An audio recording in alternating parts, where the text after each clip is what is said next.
पवनदीप राजन ऐसा पहाड़ी सिंगर जिसने अपनी आवाज़ से सभी को मंत्रमुग्ध कर दिया है, वो नाम जिसको अब किसी इंट्रोडक्शन की ज़रूरत ही नहीं है। पवनदीप राजन ने इंडियन आइडल 12 की ट्रॉफी अपने नाम कर ली है और वो ट्रॉफी और प्राइज मनी के साथ अपने घर लौट चुके हैं। सो फ्रेंड्स, उत्तराखंड चंपत जिले से बिलोंग करने वाले पवनदीप राजन के बारे में ये फैक्ट तो सभी को पता है कि वो इंडियन आइडल 12 के विनर हैं, बट कुछ इंटरेस्टिंग फैक्ट जो आपको नहीं पता है और आपको जान लेने चाहिए, वही मैं बताऊंगी आज की इस वीडियो में। तो पवनदीप राजन जिसने अपनी आवाज़ से सारे देश को और उत्तराखंड के सीएम त्रिवेंद्र सिंह रावत से लेकर पूर्व क्रिकेटर वीरेंद्र सहवाग को भी अपना दीवाना बना दिया है, उनके बारे में आज हम बताएंगे आपको इंटरेस्टिंग फैक्ट। तो बने रहिए मेरे चैनल पर्सनैलिटी तक के साथ। तो सबसे पहले आपको बता देते हैं कि पवनदीप राजन एक म्यूज़िकल फैमिली से बिलोंग करते हैं। उनकी रग रग में म्यूज़िक है। उनके फादर सुरेश राजन और ताऊ सतीश राजन ने ही उनको म्यूज़िक की क ख ग की ट्रेनिंग दी है। तो उनके तो खून में, उनके तो ब्लड में ही म्यूज़िक दौड़ता है। आपको बता देते हैं कि पवनदीप राजन पहली बार विनर नहीं बने हैं, बल्कि 2015 में reality show voice of India के भी विनर पवनदीप राजन ही थे। ये वही शो है जिसमें सचेत परंपरा ने भी पार्टिसिपेट किया था और इस शो की जीतने के बाद 50 लाख की प्राइज मनी और मारुति ऑल्टो भी पवनदीप राजन ही अपने नाम करके ले गए थे।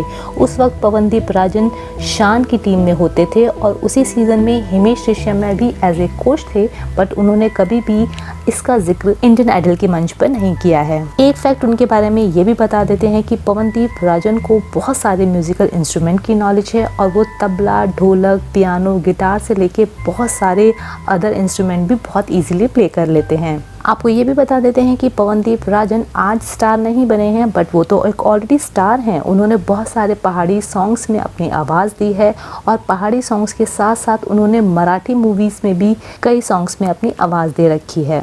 अब आपको ये भी बता देते हैं कि पवनदीप राजन एक सेलिब्रिटी भी हैं और वो ऑलरेडी कपिल शर्मा शो में अपीयर हो चुके हैं और उन्होंने आयत सॉन्ग पर अपनी परफॉर्मेंस दी थी और उस शो में कायरा आडवाणी और अब्बास मस्तान शामिल थे और कपिल शर्मा ने उनको इंट्रोड्यूस किया था कि वो उनके बहुत ही अच्छे फैन विल्सन की टीम में हैं, जो कि काफ़ी फेमस म्यूज़िक डायरेक्टर हैं।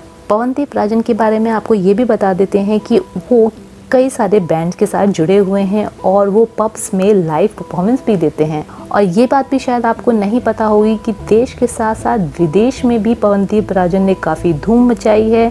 थाईलैंड, दुबई, मलेशिया और साउथ अफ्रीका में उन्होंने कई सारे लाइव परफॉर्मेंस कर चुके हैं और बहुत सारे कॉन्सर्ट में पार्टिसिपेट भी कर चुके हैं। तो पवनदीप राजन तो एक स्टार थे ही और इंडियन आइडल की ट्रॉफी अपने नाम करके झोली में एक स्टार और जुड़ गया है। तो आप भी बताइएगा कि उनके बारे में इंटरेस्टिंग फैक्ट्स आपको कैसे लगे। कमेंट सेक्शन में अपनी राय ज़रूर दीजिएगा और इसी तरह की इंटरेस्टिंग वीडियोस के लिए बने रहिए मेरे चैनल पर्सनैलिटी तक के साथ। फिर मिलती हूँ आपसे। Bye bye.